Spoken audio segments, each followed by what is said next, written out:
A graça e a paz, meus amados, meus irmãos em Cristo Jesus. Aqui quem vos fala sou eu, pastor Vinícius Dias, Ministério Evangélico Resgatando Princípios. Eu gostaria de compartilhar aquilo que o Eterno falou ao meu coração esses dias. No livro de 1 Samuel, no capítulo 16, nós vamos ler o versículo 6, 7, depois do 11 ao 13, que diz assim: E sucedeu que, entrando eles, viu a Eliabe, e disse: Certamente está perante o Senhor o seu ungido. Porém o Senhor disse a Samuel: Não atentes para a sua aparência, nem para a altura de sua estatura, porque tenho rejeitado. Porque o Senhor não vê como o homem vê, pois o homem vê o que está diante dos olhos, porém o Senhor olha para o coração. Versículo 11. Disse mais Samuel a Jessé: Acabaram-se os mancebos? E disse Jessé: Ainda falta o menor, eis que apacenta as ovelhas. Disse, pois, Samuel a Jessé: Envia e manda-o chamar, porque enquanto não chegar até a gente, não sentaremos à mesa. Então mandou em busca dele e o trouxe, e era ruivo e formoso de semblante, e de boa aparência. E disse o Senhor: Levanta-te e unge, porque este mesmo é. Então Samuel tomou o vaso do azeite e ungiu no meio de seus irmãos. E desde aquele dia em diante, o Espírito do Senhor se apoderou de Davi. Então Samuel se levantou e se tornou para Ramá. Queridos, as coisas de Deus, elas são totalmente espirituais. Você vai ver aqui que quando Samuel recebe uma ordenança de ir até Jessé, que Deus levantaria um novo rei, aos olhos humanos, aos olhos de Samuel, quem era para ser o rei era Eliabe, porque ele tinha postura, ele já era soldado do exército, experimentado em guerra. Tudo isso são requisitos que um rei precisa para estar em campo de batalha. Só que a Bíblia fala que Deus, o próprio Deus, olha o que diz no versículo 7: Porém o Senhor disse a Samuel: Não atente para a sua aparência, nem para a altura da sua estatura, porque eu tenho rejeitado. Porque o Senhor não vê como vê o homem, pois o homem vê o que está diante dos olhos, porém o Senhor olha o coração. Existem muitas pessoas que têm um chamado, que têm uma vocação de Deus, porém são excluídos. Sabe por quê? Porque as pessoas aí fora hoje, elas estão olhando somente a aparência, somente o que lhe é mostrado. Eu sempre falo, converso muito, que para alguém fazer algo no nosso ministério, Deus precisa confirmar, Deus precisa mostrar, Deus precisa revelar. Por quê? Porque a obra é de Deus, a obra não é minha. A gente vê muita gente que tem cargos, que possuem cargos, por causa de sua condição financeira, por causa de sua aparência, sua eloquência. Só que como está o coração? Como está o coração dessas pessoas? Você pode ter tudo isso, aparência, ir para a igreja todo dia, estar em todos os cultos, todas as campanhas, todos os eventos, mas se você não tiver o Espírito de Deus sobre a sua vida, de nada adianta. Você vai ver que quando Deus mostra para Samuel que Davi seria o novo rei, quando Samuel ungiu, o que se apoderou de Davi foi o quê? O Espírito de Deus. esse mesmo espírito que o próprio Deus já tinha tirado de Saul. E a gente vai ver diante da batalha que Eliabe, que foi o que atentou aos olhos de Samuel, quando o gigante se levantou, ele estava lá.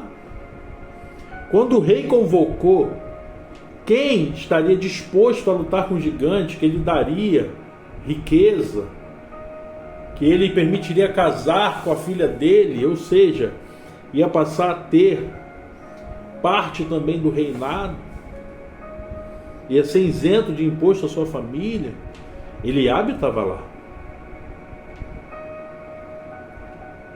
Mas sabe o que Eliabe não era? Valente, corajoso. E Deus já conhecia o coração de Eliabe. Existe muita gente que está na igreja. E desculpa, eu espero que eu não venha a ser ofensivo com essa palavra, mas tem gente que está lá na igreja, mas é frouxo. Foge de batalha. Está caído. Não quer se levantar, não quer lutar. Está perdendo a guerra. Eliabe estava lá. Como todos os seus irmãos que passaram diante do profeta, estavam lá. Vendo o gigante afrontar. Vendo o gigante querendo escravizar a eles. Prender, massacrar. A Bíblia fala que o inimigo ele veio matar, roubar e destruir. A proposta do gigante foi: olha, não vamos botar os exércitos para lutar não. Vem qualquer um aqui me enfrentar. Quem me derrotar, se me derrotarem, nós vamos ser escravos de vocês. Agora, se a gente derrotar, se eu derrotar quem vocês enviar, vocês serão nossos escravos. Olha isso. Querendo escravizar. E eles o quê? Parado, atônito. Existem muitas pessoas que o inimigo tem afrontado, tem se levantado, tem feito a proposta de escravidão, de depressão, de doença, de miséria, de fraqueza espiritual. O inimigo tem afrontado muita gente e as pessoas estão o quê? Com medo, acuadas, não estão se levantando para guerrear. Quando Davi, cheio do Espírito Santo de Deus, ele chega até o arraial que o pai pede para ele ir levar alimento para o comandante, para saber como é que estava a situação, para ver como é que estavam os seus irmãos. Quando Davi chega lá e vê a proposta do rei, e ele pergunta o que o rei vai oferecer mesmo para quem vencer esse gigante, e os seus irmãos, quando ouvem isso, vai lá e pergunta: rapaz, o que você está pensando? O que você veio fazer aqui? Você veio fazer fofoca? Você veio debochar da gente? Você está pensando o quê? Está pensando que isso aqui é brincadeira? Porque quem não tem o Espírito de Deus também quer impedir que você vença os seus gigantes, que você tome posse da sua promessa, quer te diminuir. Porque se ele não tem coragem, capacidade de ir lá enfrentar o gigante, ele não aceita que você também vá. Ele não aceita que você também vença. Ele não aceita que você também enfrente o gigante. Então ele tenta te paralisar, te menosprezar, te mostrar que não pode. E Davi falou: me leva até o rei. Quem é esse circunciso filisteu para afrontar o povo do Deus vivo? Quem é cheio do poder de Deus entende que quando o afrontam, estão afrontando a Deus. Quando alguém te afronta, quando alguma batalha, alguma luta te afronta, você tem que entender que está afrontando a Deus. Que está afrontando a Deus. Jesus Cristo, ele falou: olha, sem mim nada podeis fazer. O que ele está dizendo? Você precisa me buscar. Você precisa estar, como aqui no versículo 13, com o meu poder sobre a sua vida.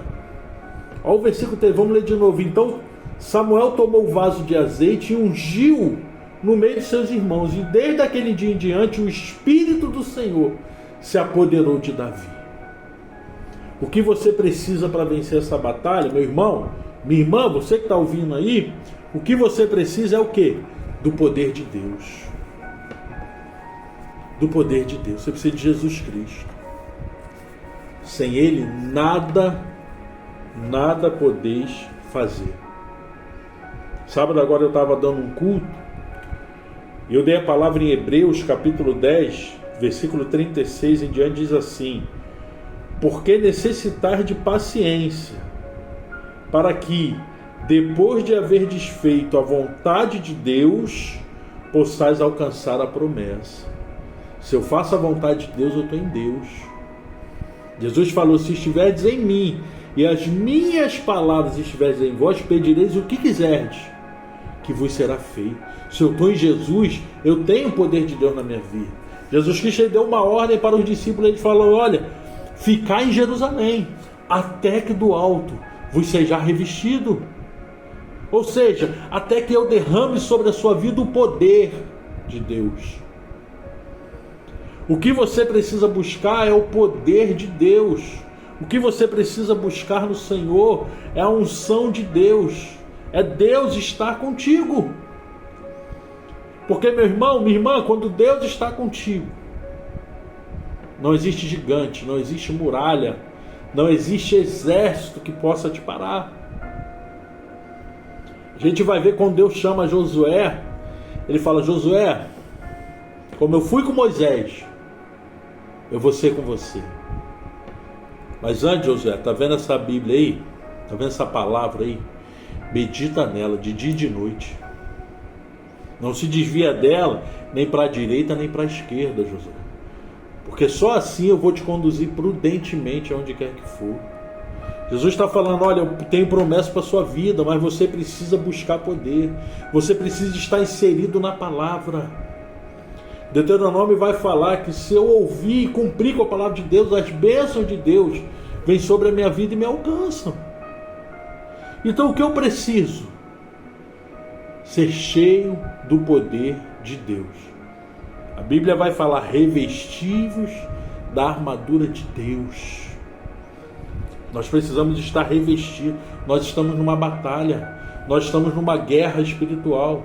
Tudo que você tem enfrentado na sua vida é luta. Existem pessoas que têm enfrentado lutas na sua família, têm sido derrotados na sua família, perdendo familiar para a bebida, para as drogas, para a prostituição,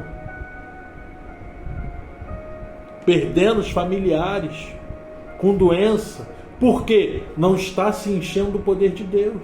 As pessoas têm se culpado, têm se fragilizado, têm entrado em depressão, porque acha que aquele problema, a culpa é dela. Ei, a única culpa que você tem é não estar se enchendo do poder de Deus, é não estar exercendo aquilo que Deus te chamou para exercer, como nós lemos em Hebreus. Eu tenho que ter paciência, e eu tenho que estar no centro da vontade de Deus, que assim as promessas de Deus vão chegar sobre mim. A Bíblia vai falar lá em Lucas, capítulo 10, versículo 17 e diante: e voltaram os 70 com alegria, dizendo: Senhor, pelo teu nome, até os demônios se nos sujeitam. E disse-lhe: eis que vi Satanás como raio cair dos céus, eis que vos dou poder, olha isso, para pisar em serpentes e escorpiões, e nada vos fará dano algum. O que eu tenho que buscar para vencer o mal? O poder que Jesus está para me dar. Eu tenho que buscar poder. Eu tenho que buscar Deus de verdade. Eu tenho que parar de viver de aparência. Eu tenho que parar de achar que somente ir para a igreja tá bom. Quando der eu vou. Mas não busca poder. Não busca os dons de Deus. Não busca o propósito que Deus tem na sua vida. Aqui em Hebreus falou que quando eu busco fazer a vontade de Deus, aí eu vivo as promessas. Aí eu vivo a promessa dele na minha vida. Sabe por que o seu casamento está um fracasso? Porque falta poder de Deus. Sabe por que você está perdendo a sua família para Satanás? Porque falta poder de Deus. Falta está em Deus. Então busca esse poder. Quando Eliabe se apresentou, Deus falou: Samuel, ele só tem aparência, mas não foi ele que eu escolhi. Não é ele. Eu sou do coração, eu sei. Ele é frouxo, ele é fraco. Não é ele. Deus não falou isso, mas a prova estava lá, quando Golias estava lá afrontando. Só vence gigante quem tem o Espírito de Deus sobre a sua vida. Quando Davi foi diante do gigante, ele falou: ó, você pode vir com tudo isso aí, com todo esse aparato, sua armadura, sua espada, seu escudo, mas eu vou no nome do Senhor. Tentaram até colocar a armadura de Saul em Davi. Davi não conseguia nem andar. Quando você tenta buscar os recursos naturais para vencer suas batalhas, você fica parado, você não consegue andar. Não tem jeito. Davi falou: tira tudo isso de mim. E ele foi diante do gigante com o quê? Com a autoridade do nome de Jesus, com a autoridade do nome do Senhor. Ele não conhecia Jesus ainda, no nome do seu Deus. Ele falou: você vem contra mim com tudo isso aí, mas eu vou no nome do Deus do exército, do meu Senhor. Eu vou com o poder de Deus. Eu vou arrancar a sua cabeça com a sua espada. A espada de Saul ele não conseguiu levantar, mas a do gigante ele levantou. Por quê? Estava cheio do poder de Deus. Quando você tem o poder de Deus, o sobrenatural acontece. Uma pedra derruba o gigante. Você encontra forças para cortar a cabeça do gigante, porque está cheio do poder de Deus. O que falta para você vencer essa batalha é o poder de Deus. É estar cheio do poder de Deus. Somente isso. Jesus se deparou uma certa feita com uma figueira. Para terminar. E quando ele foi até a figueira, doido para comer seu fruto, não tinha fruto e ele amaldiçoou aquela figueira. Eu imagino que o que chamou a atenção de Jesus para aquela figueira é que ela tinha aparência de que tinha fruto. Até quando você vai viver só de aparência? Até quando você vai querer se apresentar ao Senhor Jesus somente por aparência? Somente querer mostrar que você é crente, que tem a Bíblia debaixo do braço, que vai para os cultos, somente isso. Ele falou: eu sou a videira verdadeira e vocês são os ramos. Toda vara em mim que não dá fruto eu corto e lanço no fogo, e limpo toda aquela que dê fruto, para que vá e dê mais frutos. Jesus está procurando videiras que deem frutos. A Bíblia fala que a árvore ela é reconhecida pelo fruto. Se você não tem fruto, você está sendo reconhecido pelo quê? Eu espero que essa palavra venha ter falado ao teu coração. Eu espero que venha mexer contigo, com o teu interior, e que você venha, a partir de hoje, começar a voltar a se consagrar, fazer jejum, buscar o poder de Deus para a sua vida, e venha ver a transformação que Ele vai fazer na sua vida. Eu espero que essa palavra tenha te impactado. E quero te fazer um convite. Me chame aqui no chat, venha nos fazer uma visita, conhecer o nosso ministério, conhecer a nossa visão e saber tudo aquilo que o Senhor tem preparado para transformar as nossas vidas. Que Deus te abençoe em nome de Jesus Cristo. Fiquem com Deus.